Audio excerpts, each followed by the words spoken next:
La vice-présidence est une anomalie. Ça n'existe pas dans la Constitution et la Constitution est supérieure. Tout autre arrangement administratif ne permet pas de légitimer la présence de la vice-présidence.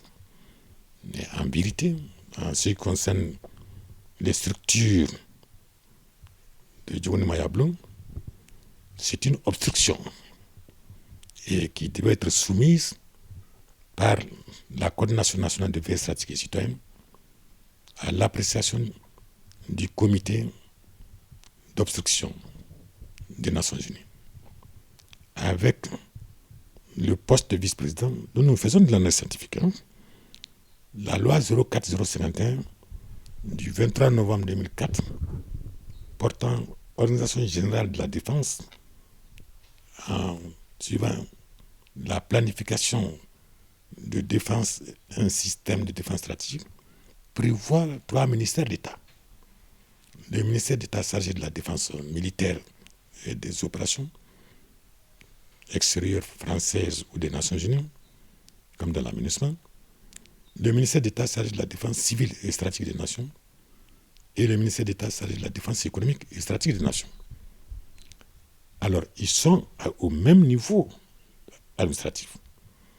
Maintenant, quand vous avez un vice-président chargé de la défense militaire, il y a anomalie, il y a violation même de la Constitution, il y a discrimination. Bon, donc, il faut que Assimi redescende au niveau de ministre d'État chargé de la défense militaire et des opérations. C'est tout. Pas d'autre chose. Et nous allons continuer à interpeller le président de la République de respecter son serment. C'est son serment qui dit qu'il doit respecter les lois. Et la loi fondamentale, c'est celle qui définit la planification de la défense stratégique des nations. Et la planification de la défense est suivant ce système de défense stratégique des nations. Et il ne peut pas avoir un vice-président. Ce n'est pas possible. Aujourd'hui, le Mali doit aller dans ce plan, ce second semestre du plan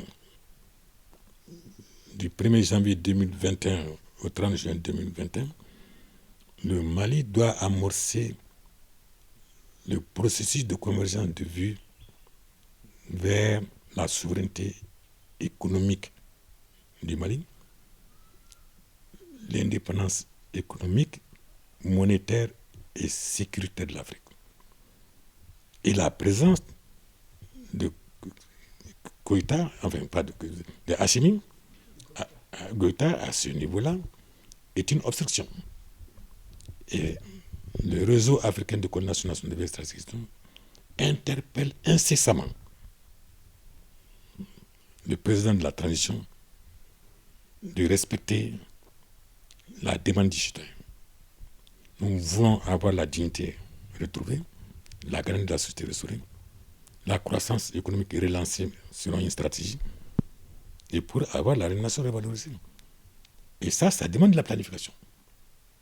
Et si ce plan ne peut pas être fait parce qu'il y a un individu qui pense que, alors qu'en réalité, si on le laisse, il doit être traduit devant la justice parce que s'ils disent qu'ils ont fait un coup d'État, c'est à cause de ça qu'ils veulent ce poste-là, eh bien, on va le poursuivre sous l'article 121.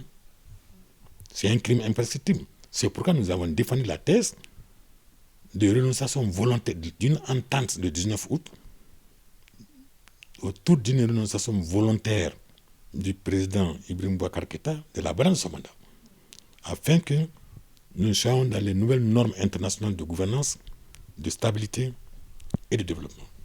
Donc le développement actuel devrait permettre, sans délai, de lancer la co-entreprise SANU, qui a été une proposition du dialogue national inclusif d'explorer le modèle du professeur Ablagnam, le modèle SANU du professeur Ablagnam. Eh bien, on a exploré, on a travaillé là-dessus. Et demain, avec un décret que le président Bandao va prendre. Sinon, moi, j'enseigne aux hauts fonctionnaires civils et militaires. J'enseigne aux colonels et aux généraux de l'Afrique. J'enseigne.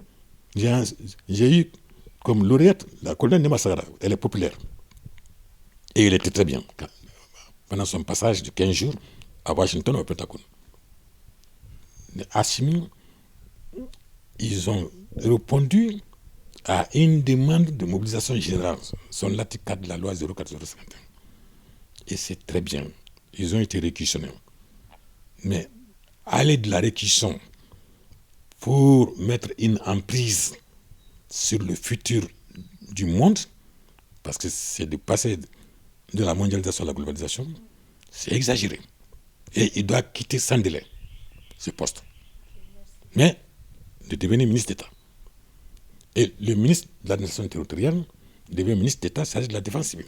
Nous maintenons toujours que Aboubacar Traoré, jusqu'à preuve contraire, parce qu'on n'a pas rencontré le ministre de l'économie, donc on ne connaît pas, on ne peut pas l'évaluer. Tu peux pas évaluer quelqu'un que tu n'as pas rencontré. On a demandé à le rencontrer, on n'a pas rencontré. Donc, Aboubacar Traoré va rester ministre d'État chargé de la défense économique et stratégique des nations. Et dès que cela sera mis en place, le programme d'urgence est 6 mois, nous aurons des résultats. Vous allez voir, la sécurité va pointer au bout du rôle, la sécurité économique et la sécurité militaire.